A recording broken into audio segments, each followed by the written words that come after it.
A quick introduction about myself. My name is Mirza Burhan Beg, and I'm working as a senior security consultant for a firm.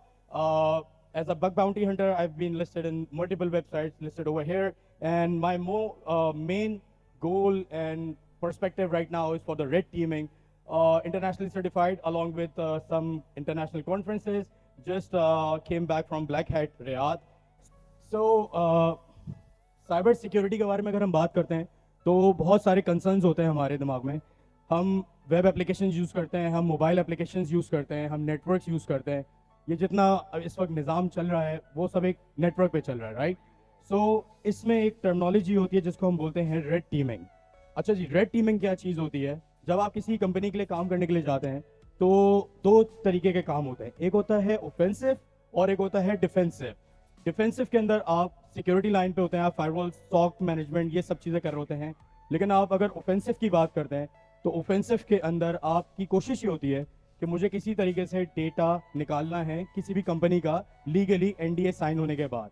सो एक assignment था जो हमने किया, पाकिस्तान में ही किया, और एक हॉस्पिटल, बहुत मशहूर हॉस्पिटल है, उसका पूरा हमने डेटा निकाला। किस तरीके से निकाला हम थोड़ा सा जल्दी जल्दी इसको आगे बढ़ा के बात करेंगे।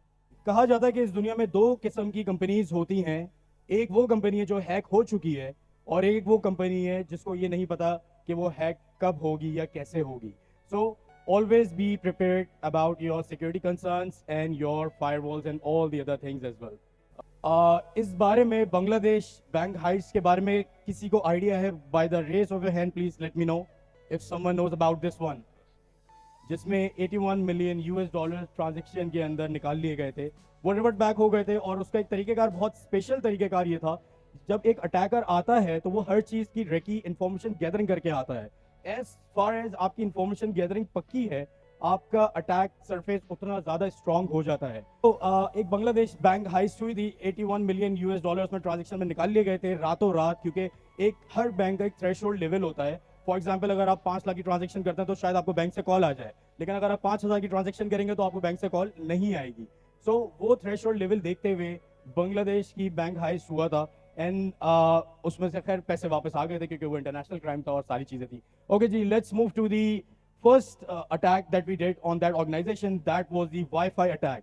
कितने लोग हैं इस वक्त जो, आई एम श्योर 90% होंगे, जो रेस्टोरेंट जाके सबसे पहला सवाल ये करते हैं कि वाईफाई का पासवर्ड क्या है? कितने लोग करते हैं? By the raise of your hand please. बहुत सारे लोग करते हैं, थैंक यू वेरी मच। लेकिन आपको ये बात नहीं पता होती कि जब आप वाईफाई का पासवर्ड ले रहे हैं किसी का, या आप किसी के वाईफाई से कनेक्ट हो रहे हैं, तो उसका सिक्योरिटी रिस्क क्या क्या हो सकता है। प्रॉब्लम यह है कि एक अटैक का नाम है हमारा जिसको हम कहते हैं कार्मा अटैक। उसके अंदर हम क्या करते हैं, हम एक फेक वाईफाई जो है, रोग नेटवर्क, उसको इस्टेब्लिश करते हैं by the name of the CPC. अभी अगर हम करना चाहें तो बिल्कुल कर सकते हैं।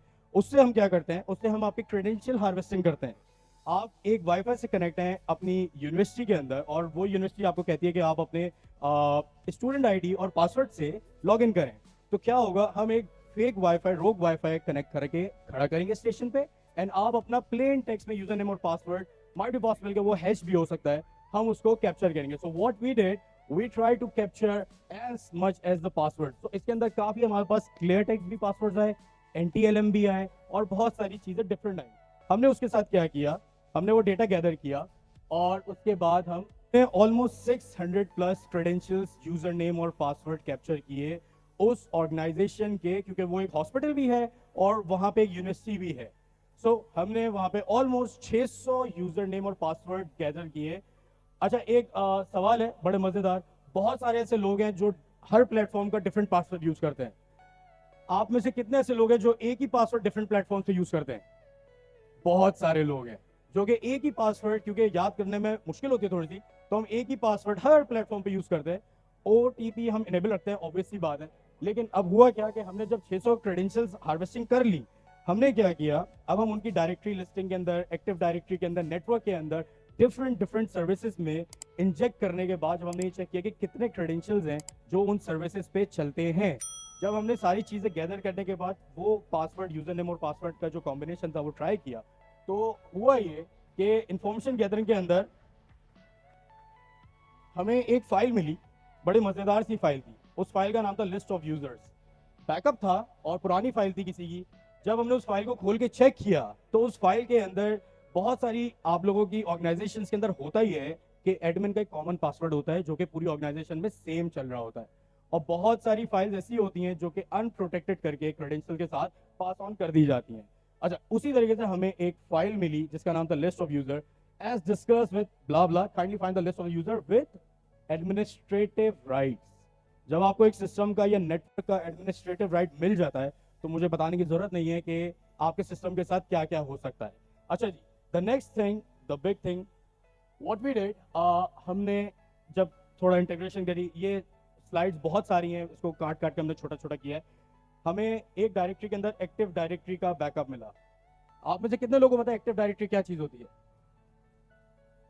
पता है, कुछ लोगों को पता है। एक्टिव डायरेक्टरी के थ्रू आप पूरी एक ऑर्गेनाइजेशन का यूजर पैम मैनेज कर सकते हैं, privilege access management with the golden ticket, with the curverose tickets and all the other things.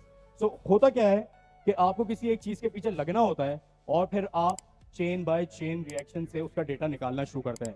इसी तरीके से आपने देखा, पहले हमने वाईफाई हैक किया, वाईफाई के थ्रू हमें क्रेडेंशियल्स मिले, क्रेडेंशियल हमने नेटवर्क पे ट्राई करे, उन नेटवर्क की ड्राइव्स के अंदर से हमें एक लिस्ट ऑफ यूजर मिला, उसके एडमिनिस्ट्रेटिव प्रिविलेजेस से हमने एक एक्टिव डायरेक्टरी का बैकअप कैप्चर किया, और वो जब हमने कैप्चर किया तो हमारे हाथ में आ गया गोल्डन टिकट। अब गोल्डन टिकट क्या है, जिसको पता है बहुत अच्छी बात है, जिसको नहीं पता गूगल जरूर कीजिएगा, टाइम का मैं मुकाबला सकते हैं। But with a golden ticket, what you can do anything on your network. You can create new PAM, you can create new users and all the other things as well. Alright, then फिर हमने क्या किया, फिर हमने उसका network compromise किया। क्यों? मेरे पास वाईफाई से यूजर नेम पासवर्ड आ गया, मेरे पास लिस्ट ऑफ एडमिनिस्ट्रेटिव यूजर्स आ गए हैं, मेरे पास एक्टिव डायरेक्टरी का बैकअप आ गया जिसके थ्रू मैंने गोल्डन टिकट कैप्चर किया, और उसके बाद फिर हमने सिंपल एक काम किया, बैकडोर बनाया फायरवॉल के अंदर। बैकडोर बहुत इंपॉर्टेंट चीज होती है। जब भी कोई अटैकर या एपीटी ग्रुप आता है, जो स्टेट लेवल के हैकर्स होते हैं डिफरेंट कंट्रीज के, जो अटैक करते हैं, कभी भी वो आके शोर नहीं मचाएगा कि मैं आपके सिस्टम में आ गया हूं और मैंने आपको हैक कर लिया है। वो कभी शोर नहीं मचाएगा। वो क्या करेगा, वो खामोशी से आपके सिस्टम में बैठा रहेगा और डेटा कैप्चर करता रहेगा, गैदरिंग करता रहेगा। उसके लिए क्या जरूरी है, पीछे एक बैकडोर मेरे पास होना जरूरी है।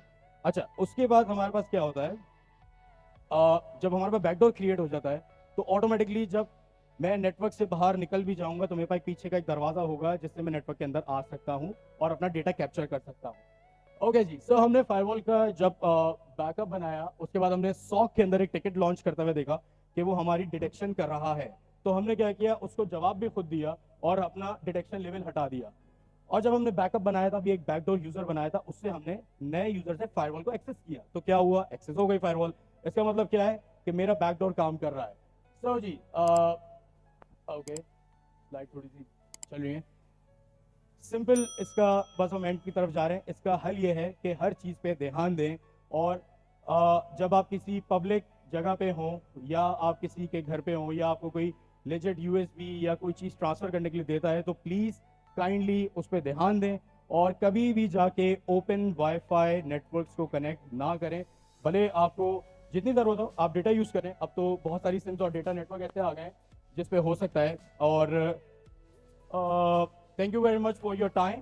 जस्ट बी सिक्योर एंड कोशिश करें कि साइबर हाइजीन को फॉलो करें, ओटीपी इनेबल करें अपने मोबाइल्स के अंदर, और एक पासवर्ड कोशिश करें उसको मल्टीपल टाइम चेंज किया करें। Thank you very much, that's all from my side.